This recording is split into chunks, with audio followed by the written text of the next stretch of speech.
Alhamdulillah, selamat kita bersua kembali dalam rancangan Halakah Akar Tradisi Ilmu, dan kita masih lagi bercakap tentang topik yang dinamakan sebagai terancam ke akidah bersama dengan dua ahli panel kita, iaitu Profesor Datuk Dr. Harudin, Pengerusi Darussyifan, dan juga Datuk Dr. Hassan Muhammad Ali. Baik, kita akan teruskan perbincangan kita. Saya nak bersama dengan Profesor Datuk. Saya nak pergi kepada isu tentang kalimah Allah, dan saya fikir di kalangan masyarakat memang wujud perbezaan pandangan mengenainya. Sebagai seorang yang pakar dalam bidang akidah, mungkin Profesor Datuk dapat jelaskan kepada kita pada malam ini.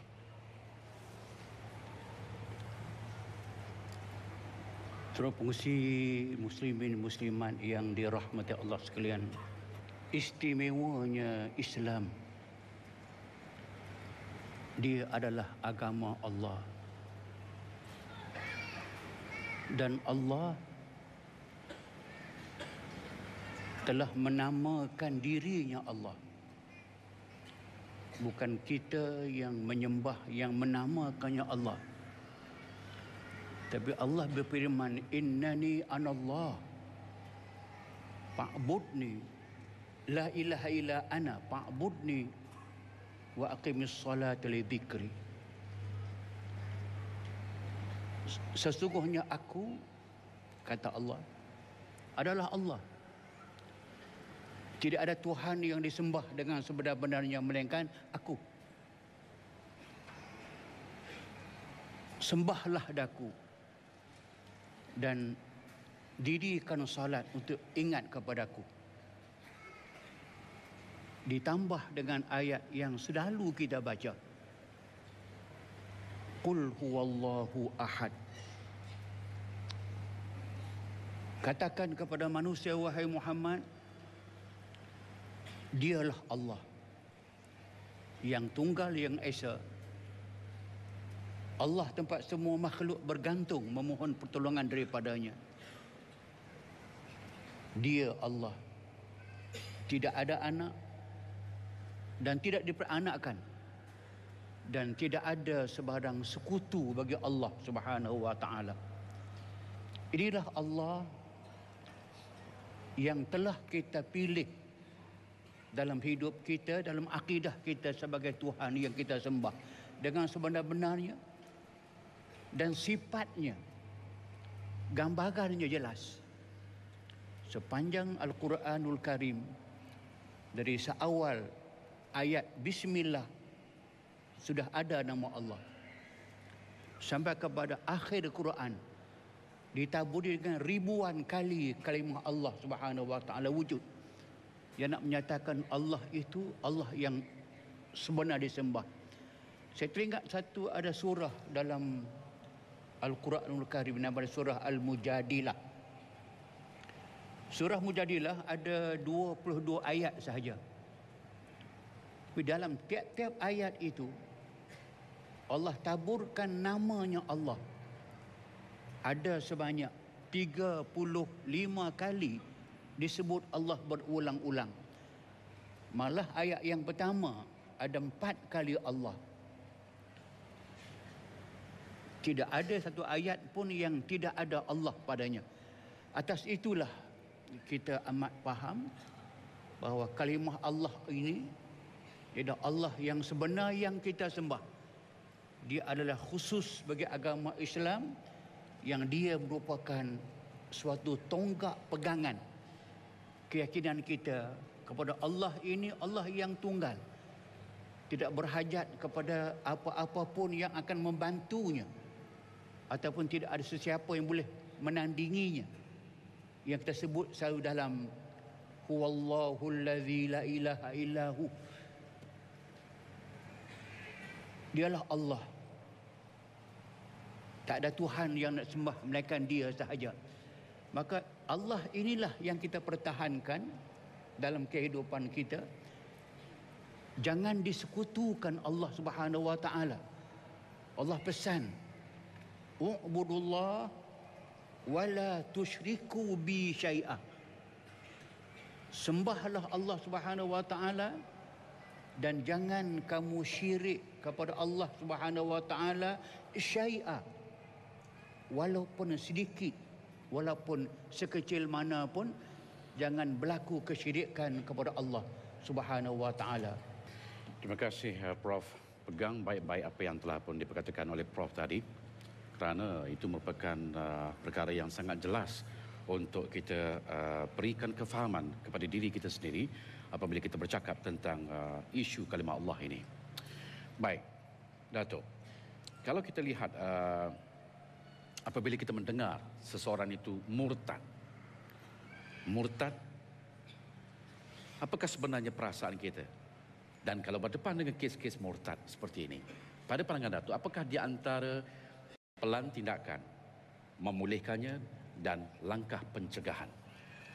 Terima kasih Tuan Pengurusi. Tentang apa perasaan kita, ini bergantung kepada keimanan seseorang. Orang yang imannya tinggi sudah tentu tak boleh tidur malam, tak boleh tidur siang dia. Kalau ada di antara keluarganya atau ahli masyarakatnya atau mana-mana manusia, sejauh mana pun dikatakan mereka murtad, sudah tentulah tercalar hatinya, sudah tentulah tersentak jiwa dan sanubarinya. Tapi apa yang saya nak sebut dalam menangani hal murtad ini, sebagaimana yang disebutkan orang yang sudah murtad ni, apa tindakan yang nak dilakukan kepada mereka? Saya nak juga menyentuh persoalan perkara-perkara yang menghalang, yang mengurangkan keberkesanan tindakan-tindakan kita mengatasi masalah murtad ini. Misalnya ada satu pahaman namanya pluralisme agama. Pluralisme agama yang mengatakan agama itu sama semuanya, manusia semua agama itu akan masuk syurga akhirnya. Begitu. Dan yang kedua ialah tentang yang dikatakan sebagai Islam liberal ni. Ini pun bahaya. Sangat bahaya. Tentang kedudukan Islam liberal ni. Di dalam tetangga kita ada Islam liberal dan sekarang penyakit itu sudah sampai daripada kita. Kalau kita teropong daripada Islam liberal, maka apa yang kita nak ambil hal dengan akidah ni dianggap satu benda yang tidak perlu diadakan. Satu lagi yang namanya human rights. Human rights ini pun satu benda yang kita gunakan, orang gunakan human rights ini, jangan buat bertentangan human rights. Jangan ambil tindakan bertentangan human rights. Jangan pergi bertentangan human rights. Jangan kaji bertentangan human rights. Sampai bila kita nak mempertahankan akidah Islamiah sebagaimana disebut oleh Datuk Harudin tadi. Dan yang akhirnya, kalau tindakan yang diambil yang kita kata ni, dikata ekstrimnya orang ni, kasarnya orang ni, robasnya orang ini, tak peri kemanusiaan pun orang ini. Tapi sebagaimana ditunjukkan Nabi Muhammad sallallahu alaihi wasallam, para sahabat dan tabi'in, approach-nya bukan approach aggression, tapi approach-nya lah approach persuasion.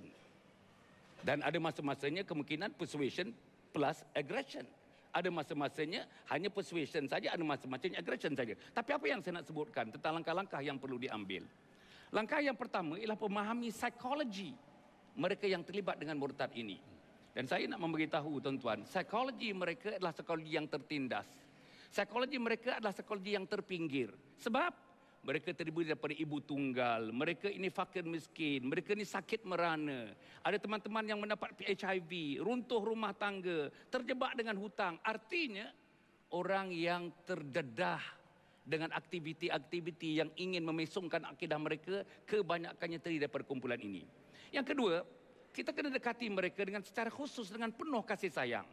Saya nak bagi tahu teman-teman yang sudah berjaya memurtadkan orang-orang kita, orang Islam kita, kasih sayang ini merupakan tonggak kepada pendekatan mereka. Pagi-pagi, setiap pagi saya diberitahu oleh orang yang telah dimurtadkan itu selama 2 tahun, tiap-tiap pagi dia akan ditelepon sekitar jam 7 sampai 7:30. How are you this morning? Have the children have gone to schools? How are you? Can I see you about 11 o'clock? Are you free by 11 o'clock?